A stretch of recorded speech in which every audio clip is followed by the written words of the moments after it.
Hello, everyone. Thank you for having me, and thanks, Ed, for inviting me. I love this event. It's, I think, the third time I'm here, and it's nice to see familiar faces. I chose this topic not to, definitely not to scare you, okay? So that's, people ask me about it.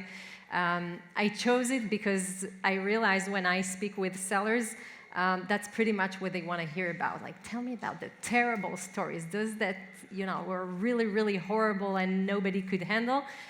So these are the stories we're going to talk about today. The purpose is, again, not to scare you, but actually to show you what can be done. Some of these stories could be avoided if the seller or Amazon had done something else, and some of them couldn't, but then there was something to be done. And we'll talk about it and what can be done and what you can do to prepare. That's us in a nutshell. Won't go much into it. Many of you know our law firms. We've been in this space for 8 years. We've helped about 7,000 clients, mostly trademarks, patents, suspensions, the difficult legal issues that people get. These are the kind of cases that come to us. And like you said, well, I have another hat where under Fortunate, where we help sellers sell their business.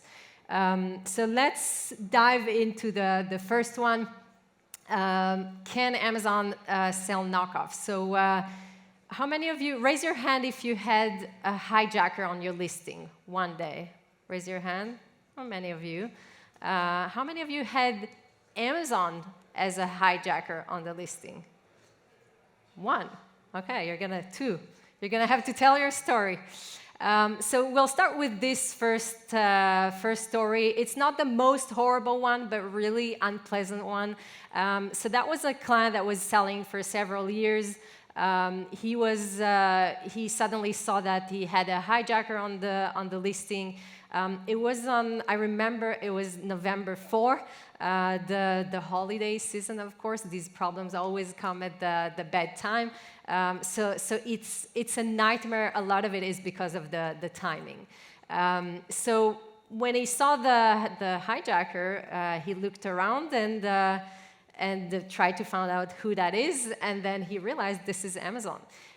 So what do you do if Amazon hijacks your listing? The first thing you do usually is you file a complaint, like you file against any other hijacker.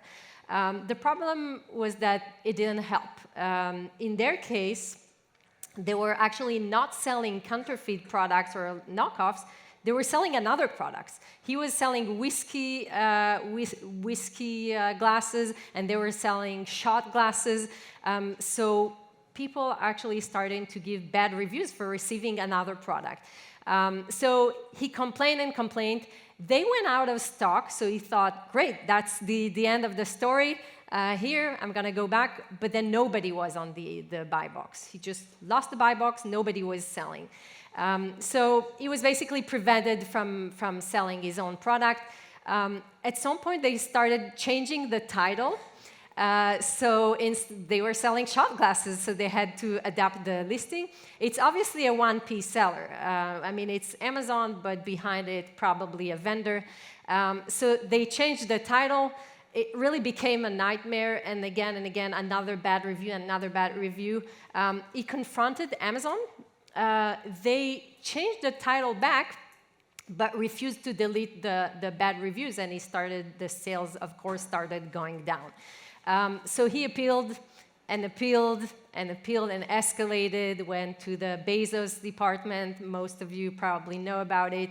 And then what we did, we decided to approach the legal department. So does any of you, raise your hand if you ever approach Amazon's legal department?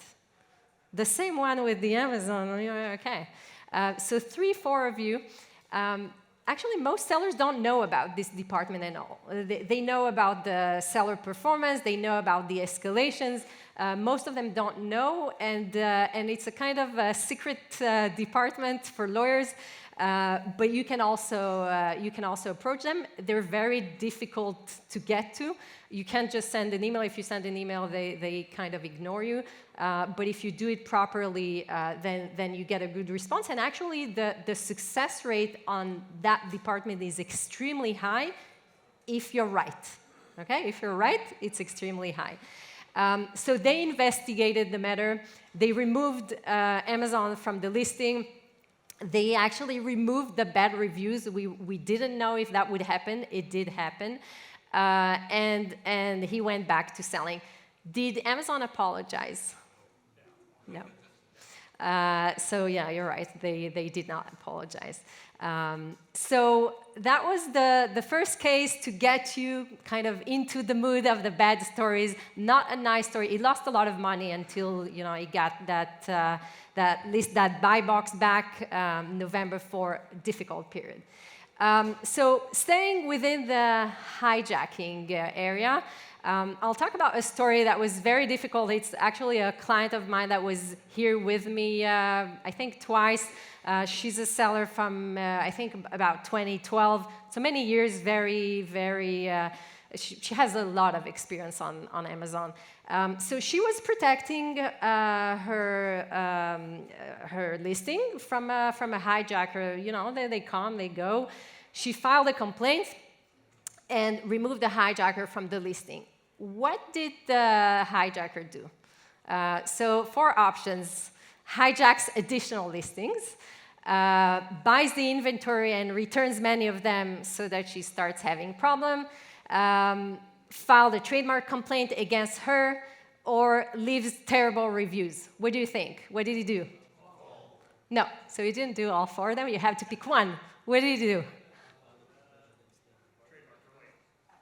Yeah, you know what you're doing. So he wrote to her, "You complained to me. I also complained about you. Are you hurting each other?" So, his English isn't, anyway. So we saw that something was coming. She didn't know what happened when he wrote her that message. And then she was attacked. 28 ASINs were removed by this guy on that day. And what he did is that he used her trademark to remove her from the listing. Okay, so imagine I go and file a complaint against Nike by saying, "Hi, I'm the owner of the Nike trademark, and these guys, Nike Inc., are hijacking my listing. Please remove Nike." Then Amazon just looked at it. "Oh, there's a trademark. Oh, good. There's a number. Let's remove that person." That's what they did. By the way, still today, it happens sometimes. This is, by the way, the first time I tell this story because I'm always afraid people will start doing it. But we're in a good crowd here, and I feel comfortable sharing. So this is what happened. We wrote a very angry letter to the legal department again by saying, you have the quote here, like, "It's very disturbing to hear how Amazon reacts and how easy it is to just remove someone with your own trademark." They reinstated, they removed the guy from Amazon entirely. We didn't see the hijacker anymore. She, by the way, joined the transparency program, which you probably heard of, which kind of resolved the problem in her case because it's mostly an Amazon brand, so it was a very good solution for her. She eventually sold the business, so she was happy, but it was a very tough time, and it took her a week and a half to get back, to reinstate all these listings. So she wasn't happy about that. Did Amazon apologize? No, they didn't. That's a story that I like to tell because it's not about the seller that made a mistake, and it's not about Amazon that made a mistake. It's actually about a very, very bad lawyer. So the lawyer, we call it Better Call Saul. You probably know the show. So the client comes to us and tells us the story. He wanted to sell the business, and he started receiving offers, but then when they found out that he doesn't have a trademark, nobody wanted to proceed with the deal. So he wanted to find out where the trademark stands. So he calls the lawyer, and the lawyer didn't realize that it was him. I don't know, but when he takes the phone, he was like, "Hey man, how are you?" And then the client says, "Hi, this is Mark. I'm calling about my trademark." And then he starts hearing a lot of noises of like papers all over the place, the guy looking for the file. "I found your file." And so he asked, "What's up with my trademark?" And while he was speaking with him, the lawyer said, "Oh, 3-4 months ago, your trademark was actually rejected for the second time." So he decided he needs to change the trademark lawyer. And so he came to us, and we were happy at first. And then when we saw the case, we were not happy because it was a terrible case. There were two problems. One problem, there was one main problem, but with two cases. So the problem was that it was rejected because of two other trademarks that were very similar to his. Same name, pretty much. The first trademark was by a Chinese seller, but it was in a different category. So kind of the same class, but not the same goods. So we thought for that part, we're going to try and argue with the examiner. And then for the other one, it was actually the same category. And then we thought, the chances are extremely high. But when we analyzed it, we realized that our client was actually selling his product about a week before the other guy, the trademark owner, started his trademark. So we went to the attorney of that registered trademark, and we told them, "Listen, we're kind of in the same category, but in a different niche." Okay, so for example, we're selling, I'm just giving an example. Many of the examples here are kind of close, but not the same. We sell paper plates, you sell forks. Let's have a coexistence agreement. We'll never sell forks, and we will sign an agreement, never say, so we commit now. And you just allow us to register the trademark. So at the beginning, he said no. But then we said, "You know what? If you said no, we're going to cancel your trademark because we were there a week before." And then he said yes. We got that coexistence agreement. And then we argue regarding the other trademark. And then it was kind of a miracle that this trademark was accepted. And the coexistence was signed, and now he has a trademark. The business is being sold right now, only after he has a trademark. If you wondered, you cannot sell a business without a trademark. Don't even try. So that's, sometimes it's not the seller's fault, it's actually the attorney's fault.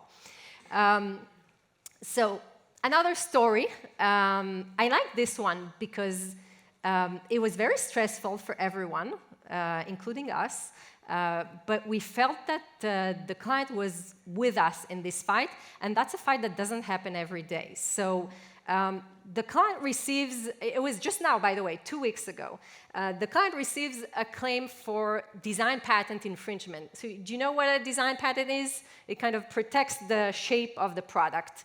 Does anybody, by the way, anyone has a design patent? Raise your hand if you have one. 1, 2. Okay, if you have an innovative product, you should definitely register a design patent. It protects it pretty well. So the client receives a complaint, not a complaint, the owner of the design patent files a complaint against our client, who is a competitor, okay, and just now on the holiday season, right? But then it was rejected because there's a difference between our client's product and that design patent. So it was rejected. What do?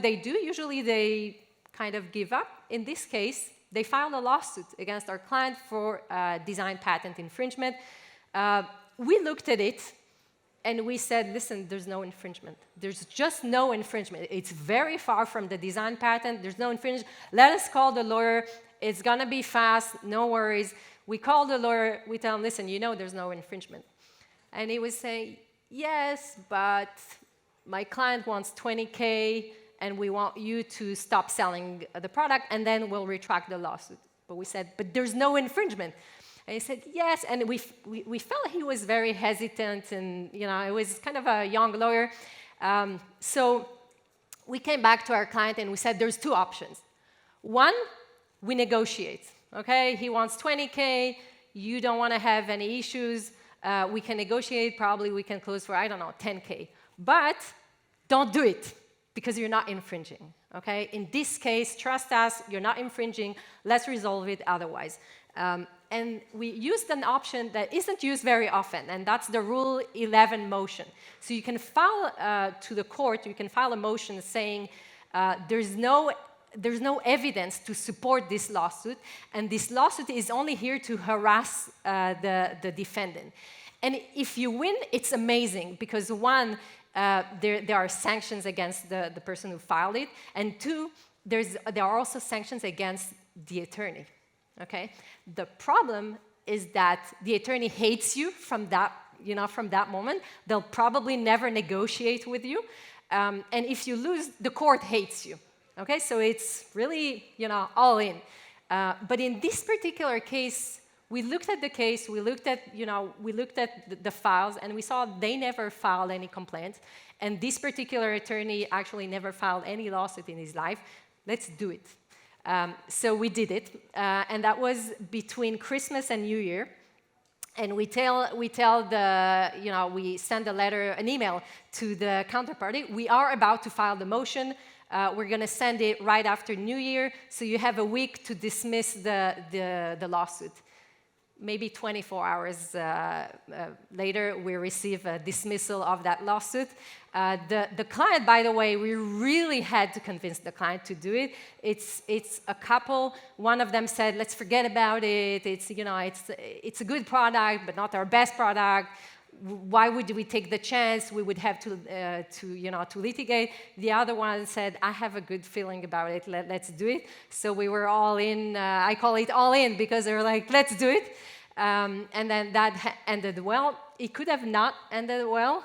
And again, it doesn't apply to any case. A lot of our clients here ask us sometimes about Voris and you know who I'm talking about first sale doctrine and other types of. Sometimes it is relevant, but in this particular case, it was the right thing to do and at the right time. So I like this case in particular. Let's talk about inserts. How many of you have inserts in their packaging? Raise your hand if you have an insert. It's not an insert crowd, I know that. So first of all, very good, do not have inserts. And let me tell you about inserts. So this is a case, it's a client that we actually help at Fortinet sell their business in 2021. 2021, you all know, it was the period of all the aggregators chasing those FBA businesses. We went to market. He received 11 offers. We negotiated, signed an LOI, and then this. Okay, he had an insert with 5 stars. It was something similar. It's not that, of course, but an insert kind of hinting, "Thank you, please give me a 5-star reviews." So he's not saying that explicitly, but it kind of hints that this is what the customer should do. So a lot of people ask me about insert and what's allowed, what's not. Basically, the only thing that's allowed for inserts is this: a thank you and a neutral request for feedback. It's very difficult to ask for it in a neutral way. If you give a gift, that's not neutral. You gave the gift, you gave the gift because you wanted the customer to be very happy, and you did that because you wanted the review after. Many sellers actually ask for the review after the buyer received the gift. So this is what happened. That's another insert that we encountered where the seller had many issues. So let's go back to the guy who was selling the business. In the middle of the due diligence, they find out about this insert, and the deal was gone. The deal was gone. He had about, I think, 10,000 units, from what I remember, with these inserts. So it's not something that could be resolved the next day or in the next month. And it was sold eventually only 2 years later when this insert was out of the, all the inventory. So that's the story about that client. By the way, could he avoid it, and should you have an insert at all? These days, we have many conversations about it. Should you have a warranty so that you have the email? I want the email. I want to have some information about the client. I think that if I look at where Amazon is going, I wouldn't have inserts at all these days. But up to you. If you want, you can have it with just a thank you note and a very neutral request for feedback. So remember the Amazon hijacker earlier? So this is another one, but on steroids. This is a case where Amazon. So the seller was also actually in the glasses and drinks. He was selling like those double-walled beverage glasses. I can actually say what he was selling because he's not selling anymore. So he realized Amazon took over the buy box, and they have. I mean, when he ordered the product, he realized that they're selling his product from his inventory. So every time there was a sale, the items went down by one, but the money went to Amazon. He didn't get the money.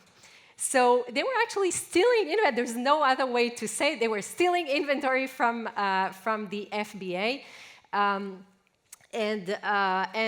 sold it on his listing. So he complained. He requested that they stop. They wouldn't cooperate, and then they lowered the price. And what he did, he just requested the complete removal of all the inventory so that they stopped selling his product. And then it stopped. And a month later, Amazon apologizes. Okay, Amazon apologizes. They refunded him for the glasses. So you see, there's one case where Amazon did apologize, but there's a second round. So it doesn't end well, never ends well with Amazon. So a month later, he discovers, again, that these guys are on his listing, Amazon, again, as a seller. He ordered 3 products, realized it's the same product, it's them again.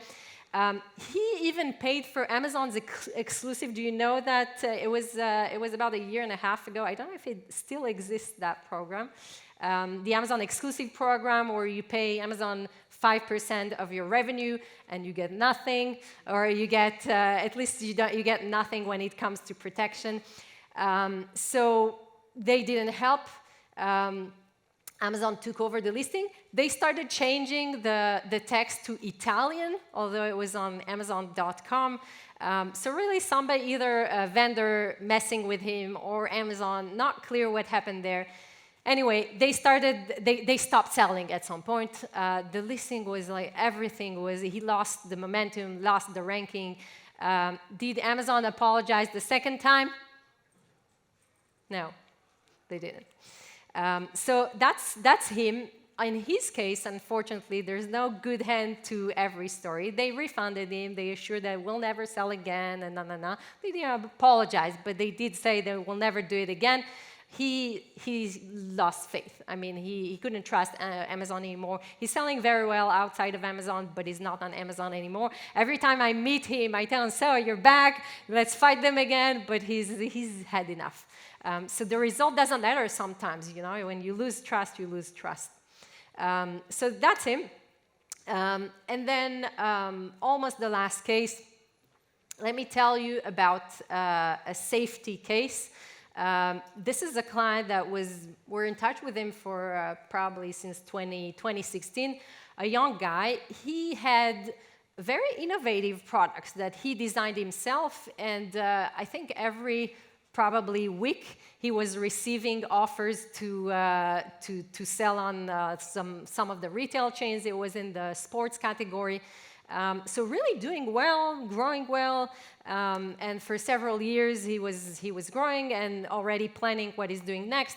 And then one day, Amazon informs him that somebody has filed a complaint for safety, and we can reinstate your listing as long as you provide a testing certificate, which is a UL certificate.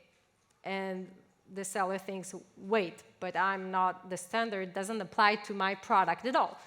So he tells, this is how they say the appropriate UL standard is blah, blah, blah, but others may apply. They decided that this is the certificate that he needs. And so he gets back to them and appeals and say, hey, this doesn't apply to my product at all.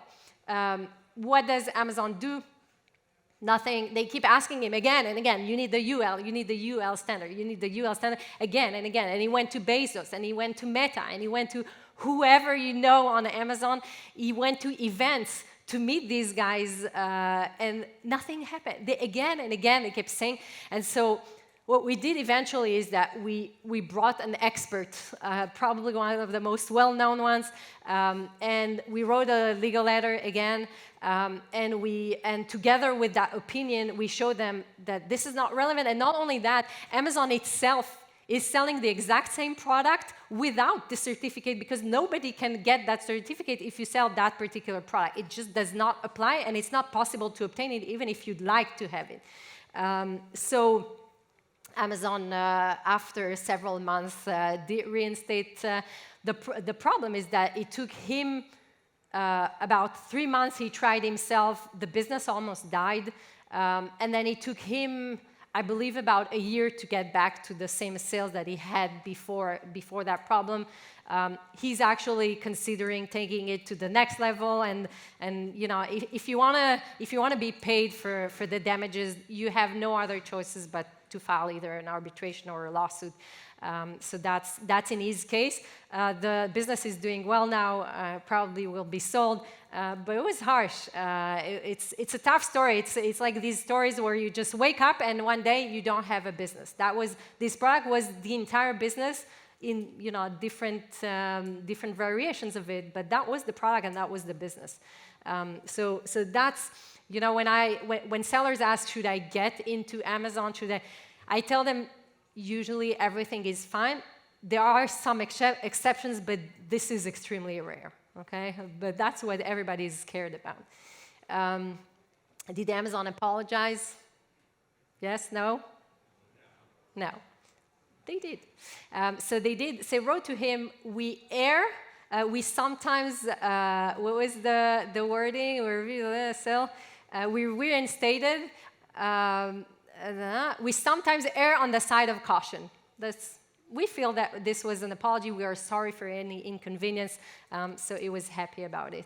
And we were happy to see an apology from Amazon again. So that's about it. Last story, and then if you have any questions, feel free. That's a temporary restraining order. Again, a client. A lot of these terrible stories happen when you're at the worst time, right? So either when you're in the high season or when you sell the business. So that was really at the worst possible time. She was selling the business. She was actually doing the due diligence, about the end of the due diligence, and then she receives a notice that Amazon received a temporary restraining order issued by the court, and so they stopped her funds. So of course she can't sell the business when this happened. What happened here is that she used the emoji trademark on her title.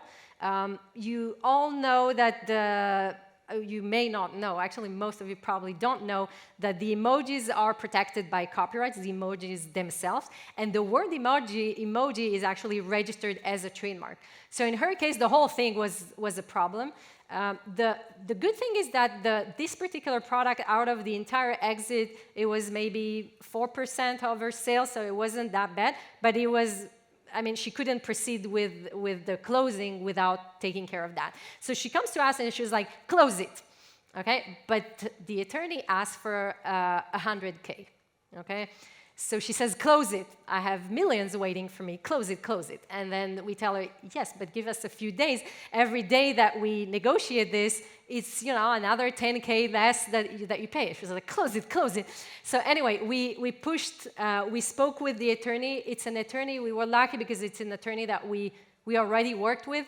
So we had a good reason for being very fast on this negotiation. And we close it for about, I think, 10 to 15K. We closed that TRO. For you, I give this case, it's a pretty usual case, except for the timing that was pretty terrible. I talk about this case for you to remember that there are some words that are trademarked that you may not know. And in our law firm, by the way, we call it the Velcro cases. Why? Because Velcro is the one word that maybe, I don't know, half of our clients have used one day and had an issue with. Usually there are no lawsuits. Usually it's just a complaint. And they remove your ASIN, and you can convince Amazon to reinstate it as long as you remove that word. So you can solve it without lawyers. You can solve it yourself, and that's not a big issue. In her case, with the big ones, sometimes it's a lawsuit. But the good thing is that I don't think there's a lawsuit that we haven't settled since, for 8 years and thousands of clients. They all file it to settle it. They all file it so that you stop infringing and sometimes pay a few thousands. So if you get one, don't panic. And if you're not sure about a word, then it's probably a bad one. So just to close these cases, so the way to prevent it, like I said, is to check and make sure that you're not using any trademarks. And that's it. So in her case, at least, it ended well. So a few conclusions. One, never give up. I mean, if this is a product that you're actually selling, you're selling well, remember that this legal department is there. And if not the legal department, you have an arbitration. Usually you don't need it. The legal department is doing a very good job. And if you're right, like I said, if you have a good case, they will resolve it. So never give up. Usually there's a solution, and sometimes you don't even have to get legal. Sometimes an escalation would be enough. 2, if it's gray, it's probably black, okay? So sellers are very optimistic, I would say gently. If they have to assess if something is violating, it's probably not violating, or they call it gray. So usually when you have a doubt, ask about it, but in most cases it's a problem. And 3, most inserts are non-compliant, like I told you earlier. The 4th one is one that I don't particularly like to say because I'm a service provider eventually, and it costs money. But if my brother was to sell on Amazon, I would tell him there are things where you can save on some of the things. For example, you need a trademark in China, but maybe not on the first year, and maybe not on the second year, maybe later. So save there. There are places where you can save. Don't save on your brand. Don't save on the things that matter the most. Okay, so that guy from Fiverr that I talked about earlier, or other things that we see. It's try to focus on what really matters and spend there, and don't save on what matters. But like I said, I feel uncomfortable talking about that one. This is something that's very exciting, and it's the first time I talk about it, and we actually launched it here. We're releasing now a beta version of a bot that replies to questions about Amazon's terms of service. So for example, if you want to know, can I use inserts? You have it here. Can I use inserts? The images must be with like what background, or any questions that you might have about Amazon's terms of service, just ask the bot. It's still on beta version, so if you have feedback, we're happy to get, but it's doing a good job. Our lawyers are reviewing it, so if you ask a question and we're not happy with the answers, at least on the first few months, we'll tell you that the answer is a bit different, but it's generally doing a good job, so play with it and see where you get. Any questions? Yes? That second to last case that you spoke about, did that guy or is that guy planning on suing for damages? And if yes or no, can you talk about the guy with, so you're asking if the guy with the compliance product where they remove, will they sue for damages? So like I said, they are likely to do it, yes. Can you talk about, perspective being nervous about potentially doing that as far as possible retaliation Yes. Yeah, so first of all, as a seller, this is not the type of case that I would be worried about every time I go to sleep. These are extremely rare. We work with sellers for 8 years, thousands of clients. These type of cases are the most extreme, and that's why it's, you know, the last one. So I wouldn't be worried every day about these type of cases. If that happens, first of all, know that if you come fast, you can resolve it pretty quickly, so you won't lose a lot of money. You won't lose a year of your business. And if it comes to that, yes, you can proceed. Usually would you go to arbitration with Amazon, and you can ask for damages for the money that you lost during that time. Amazon kind of forces you to go to arbitration, but it's actually pretty in your favor because it takes about 3 months to litigate. It doesn't cost a lot of money. So it's good. It's not. I mean, it's better not to get there, obviously. But don't be worried about that. Yes. So, as a supplier and the seller, can you legally have a claim against somebody reselling your product? You're the supplier and the seller. In either case. Yes. You can either shut down somebody who purchased your product elsewhere and decides to list on your listing. So that's what I talked about when I mentioned the first sale doctrine. If I buy a Nike shoe, okay, on a legitimate store, and I want to resell it on Amazon, I cannot be sued for that because I actually sold a genuine original product, and that's not a trademark infringement. So I can do that. There are exceptions, and Voris, that some of you may know, it's a law firm that focuses on that, and what they do is they go for the exception to the first sale doctrine. The exception talks about materially different. So for example, if I buy a shoe and then, I don't know, I change it, I change the packaging.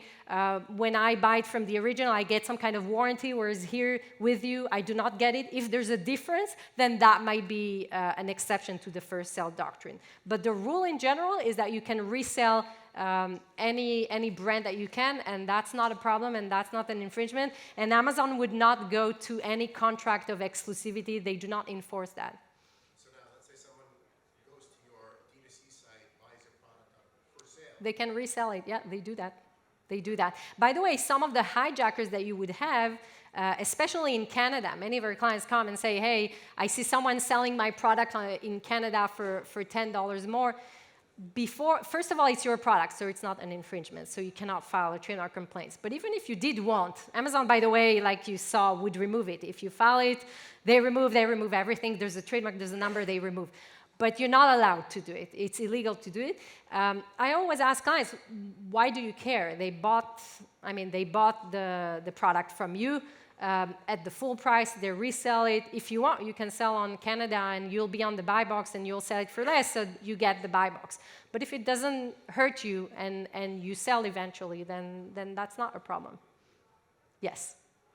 If you have a hijacker to go to the buy box, and then let's say you bought out all of the units they have in stock, and when you receive it, you basically say this is fraudulent to Amazon. Yep. Is that something that Can you buy the entire inventory and then tell Amazon this is fraudulent? You can do that, but you should save your money because you can just order one and tell them, hi, this is infringing, this is violating, it's not my product, it's a counterfeit, please remove it, and then Amazon will remove it. You can also, like I told you earlier, you can remove Nike from their own listing. I mean, Amazon doesn't check anything, but if you want to do it right, one purchase, and then you declare that this is infringing and it's not the original, you'll be okay. If it's the original, like I said, you cannot file a trademark complaint. It's not compliant. Anyone else? Yes? So, I have a business based in the US. Yes. I have an operation team abroad. Like when they log in to the operations, the IP is somewhere in another country. Yes, that's a problem. How can you So Amazon has, when you let other work on your business, you should set them up as permitted user. you should not give your login, your password, and your login, because then Amazon sees the IP and considers it as if it's you, and that can create problems, especially with related accounts. Most of you probably heard about related accounts. So don't give your login. If you did, we can discuss on what you can do next, but the best way to handle and to let people work on your account is by adding a permitted user. Okay? And when you do that, Amazon does not look at the IP. It's what a lot of service providers do to see the account and to work on it, the PPC agency or other agencies. So that's the way to do it. The problem is, like, I gave my manager my login information, everything. He went in and changed everything. And now I cannot log in. He locked me out. That's another reason not to do it. Happy to discuss with you what can be done here, but yeah. Okay, one last question, I think we're right? Yeah. Yes? Has that materially different argument actually held in court, the one that lawyers always pushes and pushes? Like, has that actually won? Yes, it did. It did in some of the cases. That's why the Rule 11 that I was referring to earlier doesn't always apply. But it does work on some of the cases. With voice, it kind of depends what brand they're protecting. So some brands go all the way. So if you play chicken, sometimes you lose, but some brands do not. So we can tell you for some of them where we have the experience already. Can you just like pay those cases off most of the time, or do they take the Usually you don't have to pay. They want you to stop selling. So if you stop selling, you're good. That's their purpose. Most of the resellers, by the way, have a rule like if they ask me again and again, I'll stop. If they don't, I'll continue. They kind of focus on the brands that don't make trouble. Yeah, so one last one, yes. Just a quick one. For that related accounts issue, For related accounts, yes. if you use a VPN on your phone, Yeah, so VPN, so you're asking for a related account if the VPN resolves it. The answer is yes. I mean, just if you have a VPN that you use just for safe surfing and then you're logging into Amazon, you don't notice that it's on, could that be a problem in terms of the fact that it's like a widely used server or something? So it depends what kind of VPN, and some of them could be problematic. There's a few companies, and I'm sure Ed can also talk about it. There are a few companies that do a good job, and that would be good to use if you're using a VPN. I prefer the permitted account if you let other works on it, because that's Amazon's way to do it. Some VPNs can be a problem, especially if you're doing other things on it, especially if others are using it. So, and Amazon has kind of, some of them they already know and are kind of blacklisted. So the best thing is permitted account. So turn off VPN on my phone. Yes, yes. Okay, thanks very much. That's my, okay, we're good. So if you have any questions, I'm here. I wear red so everybody can see me. Thank you.